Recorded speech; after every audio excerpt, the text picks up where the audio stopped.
কলে মই জুনমণি দেৱীখন মই আপোনাৰ কাষলৈ আহিছো যে আপুনি এগৰাকী অধিবক্তা আৰু আনফালে আপুনি এগৰাকী নাৰী অসমীয়া নাৰী এটা সাংস্কৃতিক গুণ আছে মানে বৈশিষ্ট্য আছে বুলি সকলোৱে কয় আৰু অসমীয়া সংস্কৃতিক অসমীয়া নাৰীয়ে প্ৰতিনিধিত্ব কৰে বুলি কয় কিন্তু শেহতীয়াকৈ যেটো ঘটনা ঘটিছে মানে এটো দেখোন ভাষাই নাই ক'বলৈ যি পৰ্যায়ত এগৰাকী মৃত ব্যক্তিক আৰে যিয়ে নহওক মানুহগৰাকীৰ অনুপস্থিতিত এগৰাকী মৃত ব্যক্তিক শত্ৰু আসলতে এই পৰ্যায়ত কেতিয়াও কথা নকয় চাগে বা ইমান সমালোচনা নকৰে কিন্তু সীমা সঁচাকৈ আজি গৰিমা শইকীয়াই যেটো কথা কৈছে যে ধৈৰ্য আৰু সহ্যৰ এটা সীমা আছে সীমা ক্ৰছ কৰিছে আসলতে চাবলৈ গ'লে সেই কাৰণে চাগে আজি সেই তেনেকুৱা এটা পৰিৱেশলৈ গ'ল কিন্তু তাৰ অকল যে আমি এই কথাটোকে পাতিম তেনেকুৱাও নহয় কিন্তু মানে মই আপোনাক এটোহে ক'ব বিচাৰিছো যে আমি এই 4টা মাহত আপোনাৰ মতে কি হ'ল কি হ'ব লাগিছিল আৰু কি নহ'ল কিন্তু কি হ'ল ইয়া দুটা কথা আছে নিতুমনি প্ৰথম কথাটো হৈছে জুনে এই এনেকুৱা ধৰণৰ বিতৰ্কিত পোষ্ট লিখিছে বা যাক এতিয়া গ্ৰেপ্তাৰ কৰিছে তেওঁ কোন নো তেওঁ কি ক'ত কিয় বিখ্যাত কিবা পৰিচয় আছে নেকি তেওঁৰ হুইছি কিন্তু আজি আমি তেওঁৰ কথা পাতি আছো ন হয়নে কিয় পাতি আছো কাৰণ তেওঁ জুবিন গাৰ্গৰ বিষয়ে লিখিছে যাৰ বিষয়ে লিখিছে তেওঁ অসমৰ জাতীয় সম্পদ তেওঁ আমাৰ আবেগ তেওঁ আমাৰ সন্মান বিশ্বৰ বুকুত অসমক প্ৰতিষ্ঠা কৰা অসমৰ কাৰণে সুনাম কঢ়িয়াই অনা এক জাতীয় সম্পদ এক ডাঙৰ মহৎ ব্যক্তিত্ব তেওঁৰ বিষয়ে লিখিছে সেই কাৰণে আমি আজি সেই মানুহগৰাকীৰ বিষয়ে আলোচনা কৰিছো গতিকে তেওঁ এটা উদ্দেশ্য সফল হৈ গ'ল কি ক'ত কিয় বিখ্যাত কৰবাৰ নাদৰ ভেকুলি অস্তিত্ব নোহোৱা মানুহ এগৰাকীৰ বিষয়ে আমি আজি টক শ্ব'ত আলোচনা কৰিছো গতিকে সেইটো তেওঁৰ প্ৰথম উদ্দেশ্য আছিল তেওঁ সাকসেস হৈছে তেওঁৰ বিষয়ে আমি সোশ্যাল মিডিয়াৰ সমালোচনাই হওক বা লাইকে হওক তেওঁৰ তাতে কমেন্টে হওক বা শ্বেয়াৰে হওক কৰি আমি তেওঁক পপুলাৰ কৰিছো আৰু আজি আমি টক শ্ব' কৰিছো তেওঁৰ বিষয়ে কোনে টক শ্ব' কৰিছো অজয় ফুকন এজন সংগীত পৰিচালক বিখ্যাত নাম এটা অসমৰ পাৰ্থ দা জয়ন্ত কাকতি জুনমণি খাউন নিতুমণি শইকীয়া আৰু এগৰাকী অৱসৰপ্ৰাপ্ত ন্যায়াধীশ আমাৰ কিন্তু সমাজত এটা অৱদানো আছে আমাৰ নামো আছে সেইখিনি মানুহে আজি কোনো ফালৰ পৰা যোগ্য নোহোৱা এগৰাকী অভদ্ৰ কোনোবা অচিনাকি নাম নাইকিয়া এগৰাকী ধুলিকণাৰ কথা আলোচনা কৰি আছো গতিকে সেই ধুলিকণাৰ পৰা আজি এই আলোচনাৰ মজিয়ালৈকে অহা তেওঁৰ এই যাত্ৰাটো এইবিলাক কাণ্ডৰ দ্বাৰাই সফল হ'ল সেইটো এটা তেওঁৰ ব্যক্তিগত প্ৰধান উদ্দেশ্য আছিল যেটো তেওঁ সফল হ'ল দ্বিতীয় কথাটো হ'ল আমাৰ আপুনি যেটো কথা ক'লে 4 মাহে আমি আলোচনা কৰিব লাগিছিল কি আৰু আমি আলোচনা কৰি আছো কি আৰু আমি আলোচনা কৰিব লগা কথাবিলাকৰ পৰা আমাক আতৰাই আনি এই অদৰকাৰী ফকটিয়া ফালতু ননসেন্স অসভ্য কথাবিলাকত আমাক ব্যস্ত কৰাইছে কোনে চক্ৰান্তমূলকভাৱে এই যে তদন্ত প্ৰক্ৰিয়া সঠিক ধৰণেৰে হোৱা নাছিল সেই কথা আমি এতিয়া পাহৰি গলো এতিয়া বিচাৰ প্ৰক্ৰিয়াত যে 12500 পৃষ্ঠা পঢ়ি পেলাই এই বিচাৰ দিওঁতে জুবিন গাৰ্গে যে ন্যায় নাপায় সেই কথা আলোচনা কৰিবলৈ আজি আমি পাহৰি গলো আজি আমি আলোচনা কৰি আছো জুবিন গাৰ্গৰ চৰিত্ৰ কেনেকুৱা আছিল ভনিয়েকৰ চৰিত্ৰ কেনেকুৱা আছিল বায়েকৰ চৰিত্ৰ কেনেকুৱা আছিল তেওঁৰ বাপেকৰ চৰিত্ৰ কেনেকুৱা আছিল ঘৈণীয়েকৰ চৰিত্ৰ কেনেকুৱা আছিল হোৱাট দা হেল কি দৰকাৰ আমাক এইবিলাক কথাৰ আৰু ইন্ধন যোগাইছে কোনে এইবিলাক এইটোৱে কথা এই কথাটোলৈ আমাৰ সকলো গোটেই সমাজখনক সংবাদ মাধ্যমকে আৰম্ভ কৰি সোশ্যাল মিডিয়াকে আৰম্ভ কৰি গোটেই সমাজখনক সেইটো ফাললৈ ঠেলি দিলে কোনে এই কেজনমান মানুহক এংগেজ কৰিছে কোনে জুবিন গাৰ্গৰ চৰিত্ৰ হনন কৰি সমাজখনক আৰু আলোচনাৰ বিষয়বস্তুবোৰ সেই ফাললৈ লৈ গৈ আসল তদন্ত প্ৰক্ৰিয়া আৰু এই গোটেই জুবিন গাৰ্গক ন্যায় দিয়া প্ৰক্ৰিয়াৰ গোটেই বস্তুটো ফুটুকাৰ ফেন কৰিবলৈ চক্ৰান্ত কৰিছে কোনে এই গোটেইবোৰ ঘটনাৰ আৰত কি ৰহস্য আছে সেইটোহে এতিয়া সেই ৰহস্যটো সফল, সেই চক্ৰান্তকাৰী সফল হৈছে। সেইকাৰণে মই অলপতে এটা ফেচবুকত পোষ্ট দিছিলোঁ যে আই কুইট দ্য ডেভিল ওন। যি ডেভিলে এই কাণ্ডটো কৰি আছে সেই ডেভিলৰ এয়া জয় হৈছে। সেই ডেভিলে বিচাৰিছিল যে আমি জুবিন গাৰ্গৰ চৰিত্ৰ সম্পৰ্কীয় কথা বতৰা আলোচনা কৰোঁ আৰু আমি এই ধূলিকণা সদৃশ এই অখ্যাত মানুহবিলাকক বিখ্যাত কৰাৰ আমি এই প্ৰক্ৰিয়াত সোমাই পৰোঁ। এইবিলাক মানুহৰ অসভ্য কথাবিলাকত আমি মনোনিৱেশ কৰোঁ আৰু আমি তদন্ত প্ৰক্ৰিয়াৰ কথা পাহৰি যাওঁ। তেওঁলোকে মিউচুৱেল লিগেল এছিষ্টেন্স ট্ৰিটি মতে কিয় অনুসন্ধান কৰা নাই? কিয় আজি ছিংগাপুৰৰ ৰিপৰ্ট বেলেগ, কিয় আজি অসমৰ ৰিপৰ্ট বেলেগ? একেটা ঘটনাৰ আৰক্ষীৰ সমিল মিলেৰে মিউচুৱেল লিগেল এছিষ্টেন্স ট্ৰিটি মতে কিয় জইণ্ট পুলিচ ইনভেষ্টিগেশ্যন হোৱা নাই? মই মাননীয় ভাৰত চৰকাৰৰ গৃহমন্ত্ৰী মহোদয়লৈও চিঠি লিখিছিলোঁ, প্ৰেচিডেণ্ট আমাৰ ৰাষ্ট্ৰপতি মহোদয়ালৈ চিঠি লিখিছিলোঁ, মুখ্য ন্যায়াধীশলৈ চিঠি লিখিছিলোঁ। মোৰ চিঠিৰ উত্তৰ কিয় অহা নাই? সেই কথাবোৰ কিয় অসমৰ মানুহে আলোচনা কৰা নাই? চৰিত্ৰ জাতীয় কথাবিলাক আলোচনা কৰিবলৈ মুখ ৰোচক হয়, সেইবিলাক আমাৰ সকলো মানুহে আলোচনা কৰিব পাৰে।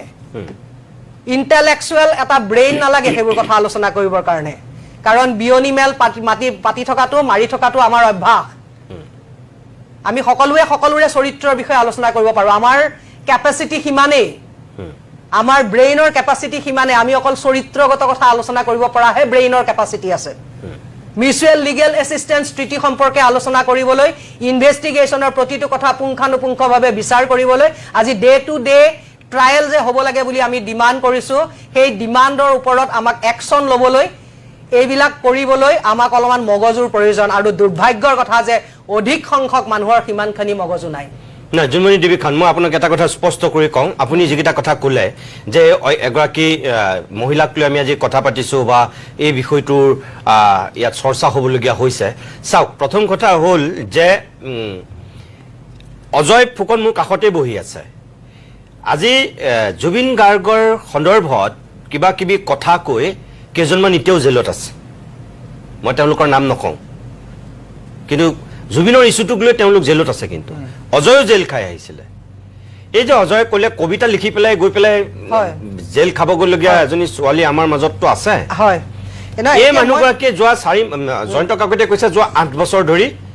জুবিনৰ এগেইনষ্টত তেখেত লাগি আছে। ঠিক আছে, জুবিন গাৰ্গ তেতিয়া জীয়াই আছিল, মানে আমি ক'বলগীয়া একো নাই। কিন্তু এতিয়া জুবিন গাৰ্গৰ অনুপস্থিতিত এই যে কামটো যে তেখেতৰ মৃত্যুৰ পিছৰ পৰা যে প্ৰথম জুবিন গাৰ্গ, তাৰপিছত গৰিমা শইকীয়া গাৰ্গ, তাৰপিছত তেখেতৰ ভনীয়েক, তাৰপিছত গৈ শেষত দেউতাক, একেবাৰে যিজন মানুহ আজি কাইলৈ চিৰদিনৰ কাৰণে আঁতৰি যাবৰ কাৰণে এক প্ৰকাৰ পৃথিৱীত অনিশ্চয়তাত জীয়াই আছে, যিজন মানুহে একোৱেই নাজানে, সেই মানুহজনকো ৰেহাই নিদিলে। এই কথাখিনি কি আমাৰ প্ৰশাসনে দেখা নাছিলে নেকি? হঠাৎ যে এই কিবা এটা হ'লেইতো গ্ৰেপ্তাৰ কৰি পেলাই চুচৰাই লৈ যায়, কি এই মানুহগৰাকী কিয় নিয়া নাছিল? দুটা কথা, এই মানুহগৰাকী আজি শাসক পক্ষৰ লগত, শাসক দলটোৰ হৈ এক প্ৰকাৰ অঘোষিত মুখপাত্ৰৰ দৰে তেওঁ কাম কৰি আছিল, যিটোৰ কাৰণে হয়তো এইবিলাক কৰিলেও কৰক বুলি তেওঁক এৰি দিয়া হৈছিল নেকি? তাৰমানে তেতিয়াহ'লে শাসকীয় দলটোৱে তেওঁলোকে স্পষ্টীকৰণ দিব লাগে। তেওঁলোকৰ যদি হৈ পেলাই মানুহগৰাকীয়ে কাম কৰা নাই, তেতিয়াহ'লে শাসকীয় দলটোৱে মই ভাবোঁ এটা স্পষ্টীকৰণ দিব লাগে যে তেওঁ আমাৰ মুখপাত্ৰ নহয়, তেওঁ আমাৰ সদস্য নহয়, বা তেওঁক আমি এইটো কাম কৰিবলৈ কোৱা নাই। শাসকীয় দলটোৰ প্ৰতি যদি আঙুলি গৈছে, সন্দেহৰ আঙুলি যদি গৈছে, তেতিয়াহ'লে শাসকীয় দলটোৱে এইটো স্পষ্টীকৰণ যদি নিদিয়ে, তেতিয়াহ'লে আমি বাধ্য হ'ম যে শাসকীয় দলটোৰ নিৰ্দেশনাত এই কামবোৰ হয়তো কৰিছে। আপুনি দিনৰ ভাগত চাগে শুনা নাছিল, পাৰ্থ গোস্বামীয়ে স্পষ্টকৈ কৈছিল, আৰু পাৰ্থ গোস্বামীৰ লগতে ৰাজা, যিগৰাকী জুবিনৰ দীৰ্ঘদিনৰ সহযোগী, ৰাজা বৰুৱাও এটা কথা কৈছে যে বেকত কোনোবা শক্তিশালী মানুহ নাথাকিলে এই ভদ্ৰ মহিলাই এনেধৰণৰ কাম কৰি থাকিব নোৱাৰে, ধাৰাবাহিক কেতিয়াও লিখিব নোৱাৰে। তেওঁ টেগ কৰে, কিন্তু তেনেকুৱা শাসক দলৰ মানুহবিলাককে টেগ কৰে। গতিকে মই সেইকাৰণে কৈছো, আজি মই পাৰিম জানো দুদিনত? মইতো দুদিন জানো এনেকে অকল জয়ন্তৰ কথাই লেখক, জুবিন গাৰ্গ বাদেই দিয়ক, মোকতো দুদিনতে ডিঙিত ধৰি সোমাই থৈ দিব। তেওঁ ইমান দিন চান্সটো কিয় পালে? কোনোবা যদি পাৱাৰফুল মানুহ বেকত নাই, ডেফিনেটলি থাকিবই লাগিব আৰু এনেকুৱা ধৰণৰ যে কথা কৈ আছে এইবোৰ ক'ৰ পৰা লিক হৈছে আৰু এইবোৰ কথা কি অকল আমি দুজনে ফেচবুকত দেখি আছো নে গোটেইটো অসমৰ পৃথিৱীৰ চবে দেখি আছে সঠিক তদন্ত যদি হয় যে ক'ৰ পৰা লিক হৈছে এইবিলাক কথা নহয় নহয় সৰু সুৰা কথা এটা কোৱা মানুহবিলাককো আৰু জেলত আমি ভৰাইছে শুনিছিলো Yes. যে এই সৰু সুৰা কথা কোৱা সকলোকে জেলত ভৰাইছে। মজিয়াটো এইবিলাক ধৰণৰ কিছুমান কথা সাক্ষৰ বা এনেকুৱা আলোচনা হৈছিলে এনেকুৱা ধৰণৰ কথা কিছুমান আৰু তদন্ত চলি থাকোতে একাংশ লিক কৰিছিল তেতিয়া। অপৰাধী আৰু হত্যাকাৰীয়ে আমি শুনা মতে যে তেওঁলোকে ব্লেকমেইলো কৰিছিলে এনেকুৱা ধৰণৰ কিছুমান কথা কৈ তাৰমানে এতিয়া গোটেই কথাবোৰ ক'ৰ পৰা লিক হৈছে যে অপৰাধীয়ে ক'ৰবাত নহয় ক'ৰবাত এইবিলাক কথা কৈছে আৰু সেই কথাবিলাক ক'ত কৈছে ক'ৰ পৰা লিক হৈছে এইবিলাক কথা জনাটো খুব আজি তাৰিখত প্ৰয়োজন নহ'লে যদি শিখা শৰ্মাক অপৰাধী বা কোনোবা আমাৰ আশে পাশে থকা মানুহে যদি সহায় কৰা নাই তেনেহ'লে এনেকুৱা ধৰণৰ কথা ক'বলৈ শিখা শৰ্মাই কেতিয়াও সাহস কৰিব নোৱাৰে এনেকুৱা ধৰণৰ কথা কাৰণ যিবিলাক কথা মানে অতি মানে নিন্দনীয় আচলতে এইবিলাক কথা কৈ আজি যি ধৰণৰ এক বিশৃংখল বিভ্ৰান্ত কৰিছে আজি নতুন প্ৰজন্ম উঠি অহা প্ৰজন্মই কালি জুবিন গাৰ্গৰ বিষয়ে যদি ক'ৰবাত এনেকুৱা ধৰণৰ লিখা পায় তেনেহ'লে কোন পথে যাব আপুনি নাই জুবিন সেইবোৰ লিখা পঢ়িতো নহয়, বহুতে এতিয়া- মাকক এতিয়া সুধিছেতো মানে- নহয়, নহয়, এতিয়া দেউতাকক আমাৰ- সুধিছে ন এনেকুৱা আছিলে নেকি জুবিন গাৰ্গ এনেকুৱা আছিলে কোনোফালে আমাৰ মানে আমাৰ কেপাচিটি নাইকিয়া আমাৰ মানুহবিলাকে মহাত্মা গান্ধীৰো চৰিত্ৰ হনন কৰে সেই মহাত্মা গান্ধীয়ে অহিংস আন্দোলনে ভাৰতবৰ্ষক কিন্তু আজি স্বাধীন কৰি থৈ গ'ল সেই মহাত্মা গান্ধীৰ চৰিত্ৰ হনন কৰিবলৈ যায় তেওঁলোকে শংকৰদেৱৰো চৰিত্ৰ হনন কৰে কাৰণ চৰিত্ৰ হননটো আটাইতকৈ সহজ কাম ন সেইটো। গতিকে সেই কামটো কৰিবলৈকে যিকোনো মানে কোনো কোৱালিফিকেশ্যন নালাগেতো সেইটো কাম কৰিবলৈ গতিকে সেইটো এটা বিয়নি মেলৰ টপিক নহয় জানো গতিকে সেই কামবোৰ কৰে এতিয়া মোৰ কথা হ'ল যে এই যিটো কথা আপোনালোকে আলোচনা কৰি আছে মই সেইটোৱেই কৈছো যে এই মানুহগৰাকীৰ ওপৰত অতদিন এই মানুহগৰাকী বুলি নহয় আৰু কোনোবা এজন জ্যেষ্ঠ সাংবাদিকেও লিখিছিল দেই খুব বেয়াকৈ জুবিন গাৰ্গৰ চৰিত্ৰ হনন কৰি এজন জ্যেষ্ঠ সাংবাদিকে প্ৰথম আৰম্ভ কৰিছিলে তেওঁ তাৰপিছত একে চাইমুলটেনিয়াছলি আৰু এনেকুৱা হ'ল দুই এক আৰু ব্যক্তি তাতে- আছে আৰু। তাতে আৰু কেইবাগৰাকীও মানে মানুহে কমেণ্ট দি মেলি এতিয়া প্ৰশ্ন হ'ল জুবিন গাৰ্গ আমাৰ জাতীয় সম্পদ হয় নে নহয় যেনেকৈ আমাৰ চাহপাত আমাৰ জাতীয় আমাৰ অসমৰ সম্পদ যেনেকৈ আমাৰ গড় অসমৰ সম্পদ কাজিৰঙা অসমৰ সম্পদ তেনেকৈ জুবিন গাৰ্গ আমাৰ মানৱ সম্পদ অসমৰ জাতীয় সম্পদ হয় নে নহয় ডেফিনেটলি হয় যদি জুবিন গাৰ্গ আমাৰ জাতীয় সম্পদ হয় যিজন গায়কে 40,000 গান গাইছে তেওঁ 38টা ভাষাত গান গাইছে আৰু তেওঁ ইমান অকল গানেই গোৱা নাই তেওঁ এজন চিত্ৰ পৰিচালক তেওঁ এজন মানৱ দৰদী এজন ব্যক্তি তেওঁ বানপানীৰ সময়ত মানুহক সাহায্য কৰা এজন তেওঁ এনিমেল লাভাৰ এজন তেওঁৰ এনভাইৰনমেণ্টেলিষ্ট এজন তেওঁ গছ ৰক্ষাৰ কাৰণে আন্দোলন কৰা এজন ব্যক্তি গতিকে তেনে এজন ব্যক্তি আমাৰ মানৱ সম্পদ হয় নে নহয় গতিকে আমাৰ যদি জাতীয় সম্পদ গড়ক সুৰক্ষা দিয়াটো আমাৰ চৰকাৰৰ দায়িত্ব তেতিয়াহ'লে আমাৰ মানৱ সম্পদ জুবিন গাৰ্গক সুৰক্ষা দিয়াটো চৰকাৰৰ দায়িত্ব হয় নে নহয় 100% জীৱিত অৱস্থাততো তেওঁক সুৰক্ষা নিদিলে গতিকে এতিয়া তেওঁৰ চৰিত্ৰ হনন কৰি আমাৰ এই মানৱ সম্পদক যি বিনষ্ট কৰিবলৈ চেষ্টা কৰিছে তাৰ ওপৰত সুমত কেছ লৈ পেলাই তাৰ ওপৰত একশ্যন লোৱাটো চৰকাৰ দায়িত্ব আছিলে নে নাই কিয় নকৰিলে তেওঁতো টেগ কৰি দিয়ে মাননীয় মুখ্যমন্ত্ৰী মহোদয়ক প্ৰতিটো পোষ্টত টেগ কৰি দিয়া মানে মই এটা পোষ্টত মাননীয় মুখ্যমন্ত্ৰী মহোদয়ক টেগ কৰিছিলো মোৰ ওপৰত জানে আপুনি দুদিনৰ ভিতৰত যিমান ডাঙৰ একশ্যন ল'লে মুখ্যমন্ত্ৰীয়ে অকল আৰু মুখ্যমন্ত্ৰীকে আজিৰ নহয় তাৰিখলৈকে মই ভুগি আছো হয়। মই মোৰ এটা পোষ্টৰ মোৰ এটা ইলেক্ট্ৰনিক এবাৰ মানে মিটাৰৰ কিবা এটা বিলৰ লৈ পেলাই মই এটা পোষ্ট লিখিছিলো মুখ্যমন্ত্ৰী মহোদয়ক মই টেগ কৰিছিলো যাতে একশ্যন হয় ডিপাৰ্টমেণ্টেল কিন্তু তেওঁ ডিপাৰ্টমেণ্টেল একশ্যনৰ উপৰি মোৰ ওপৰত যেনেকুৱা ব্যক্তিগত আক্ৰমণ আজিৰ তাৰিখ পৰ্যন্ত যোৱাকালি পৰ্যন্ত মই শুনিছো মোৰ ওপৰত কি ব্যক্তিগত আখেজৰ প্ৰশ্ন মুখ্যমন্ত্ৰী মহোদয়ৰ এনেকুৱা ধৰণৰ কমেণ্ট তেওঁৰ সাংগু পাংগুসকলে এনেকুৱা ধৰণৰ কমেণ্ট কৰিছে যে মই লিখা পোষ্টৰ কাৰণে তেওঁলোকে ব্যক্তিগত আক্ৰোশ মোৰ প্ৰতি পুহি ৰাখিছে হা? না, আপুনি যদি চিনেমাৰ কথা এই যিটো শিখা কৈছে- শৰ্মাই ব্যক্তিগত তেওঁলোকে যে তেওঁক টেগ কৰি পোষ্টবোৰ দিয়ে তেওঁ কি আমাৰ জাতীয় সম্পদ জুবিন গাৰ্গৰ তেওঁ দেখোন একেবাৰে তেওঁৰ আটাইতকৈ প্ৰকৃত অনুৰাগী বুলি কয় অজয় হতো অনুৰাগী নহয় কিহৰ অনুৰাগী অজয় হত প্ৰকৃত অনুৰাগীটো আমাৰ মুখ্যমন্ত্ৰী মহোদয় গতিকে সেই প্ৰকৃত অনুৰাগীজনক টেগ কৰি আমাৰ জাতীয় সম্পদ জুবিন গাৰ্গৰ চৰিত্ৰ হনন কৰি কোনোবাই পোষ্ট লিখি আছে আৰু তেওঁ এতিয়ালৈকে কোনো একশ্যন লোৱা নাই যেতিয়ালৈকে গোটেইবোৰ মানুহে আজি গৈ এজাহাৰ দাখিল কৰিব লগা অৱস্থা হ'ল এজাহাৰ দাখিলৰ পিছতহে একশ্যনত নামিলে সেইটোৱে কথা কিয়? এইটোৱে দুখ লগা এইটোৱেইটো এজাহাৰ দাখিল কৰিবলৈ আৰু তেওঁৰ পোষ্টত আকৌ কমেণ্ট কৰিবলৈও তেওঁলোকৰ কিছুমান IT চেলৰ মানুহক লগাই থৈ দিছে সেইবিলাকৰ প্ৰফাইল পিকচাৰবোৰ গৈ চাবচোন কমেণ্ট কৰাবিলাকৰ বেছিভাগৰ প্ৰফাইল লক বেছিভাগৰ প্ৰফাইলত বিজেপিৰ পতাকা হা কোন তেতিয়াহ'লে সেইবোৰ যিবিলাকে জুবিন গাৰ্গৰ চৰিত্ৰ হনন কৰা পোষ্টবিলাকত কমেণ্ট কৰি আছে সেইবোৰ কোন তাৰমানে জুবিন গাৰ্গৰ যিটো আবেগ বা জুবিন গাৰ্গৰ যিটো মানে এতিয়া ঈশ্বৰ পুত্ৰ বা একেবাৰে জুবিনক যেনেকৈ মানুহে সেৱা কৰি আছে আজিৰ দিনটোত অনুপস্থিতিত সেই আবেগটো নোহোৱা কৰিবৰ কাৰণে এনেধৰণৰ কিছু নহয় আবেগ নহয় নিতুমণি জুবিন গাৰ্গ এক শক্তি হয় না সেই শক্তি আবেগ নহয় না না আবেগ মানে মই এইটো শক্তি মই যেনেকে আমি সৰ্বমংগল মংগল্যে শিৱে সৰ্বাৰ্থ সাধিকে শৰণে ত্ৰম্বকে গৌৰী নাৰায়ণী নমস্তুতে বুলি কৈ মোৰ গাৰ নোম থিয় হৈ যায় মা দুৰ্গা মা কালীক সম্পূৰ্ণ মানে সন্মুখত আনি লৈ তেনেকৈ জুবিন গাৰ্গক স্মৰণ কৰিলে অসমবাসীৰ গাৰ নোম থিয় হৈ যায় জুবিন গাৰ্গ আমাৰ শক্তি আমি শক্তি পাওঁ আমি জুবিন গাৰ্গৰ কথা কোৱাৰ লগে লগে আমি পাহৰি যাওঁ যে ইয়াত কৰবাত হিন্দু মুছলমান আছে আমি পাহৰি যাওঁ ইয়াত কৰবাত অসমীয়া বঙালী আছে আমি সকলো কথা পাহৰি যাওঁ আমি এটাই কথা আমাৰ মনলৈ আহে যে জুবিন গাৰ্গ মানে এজন মানুহ এজন লিডাৰ এজন নেতা যি আমাক আগুৱাই লৈ যাব যাক যি এতিয়া কায়িকভাৱে উপস্থিত নাই যদিও তেওঁ আদৰ্শ খাৰুগত কৰি আমি ইউনাইটেড আমি একগোট হৈ থাকিম শক্তি অসম আগবাঢ়ি যাব এই শক্তিটো নোহোৱা কৰিব বিচাৰিছে আবেগ নহয় এই শক্তিটো নোহোৱা কৰিব বিচাৰিছে কাৰণ বিভেদৰ ৰাজনীতি চলাব লাগিব ন তেওঁলোকে নহয় মই আবেগ মানে মই জুবিন খান আপুনি ৰাইট কথাই কৈছে শক্তি কিন্তু মই আবেগ মানে মই এইটোহে কৈছো যে এজন সন্তানৰ লগত যিটো মাক দেউতাকৰ যিটো আবেগ বা যিটো আমাৰ দুটা বস্তু থাকে ন এটা আত্মিক ভাবে আমি জড়িত হৈ থাকো আনফালেদি আমি আবেগিকভাৱে জড়িত হৈ থাকো এই যে জুবিন গাৰ্গৰ লগত এই দুইটা সম্পৰ্ক যিটো গোটেই জাতিৰ অসমখনৰ এফালেদি আত্মিকভাৱে জুবিনক নিজৰ বুলি ভাবে সকলোৱে আনফালেদি আবেগিকভাৱে নিজৰ ঘৰৰ সন্তানৰ নিচিনা ভাবে বা অভিভাৱক বুলি ভাবে বন্ধু বুলি ভাবে কোনোবাই প্ৰেমিক বুলি ভাবে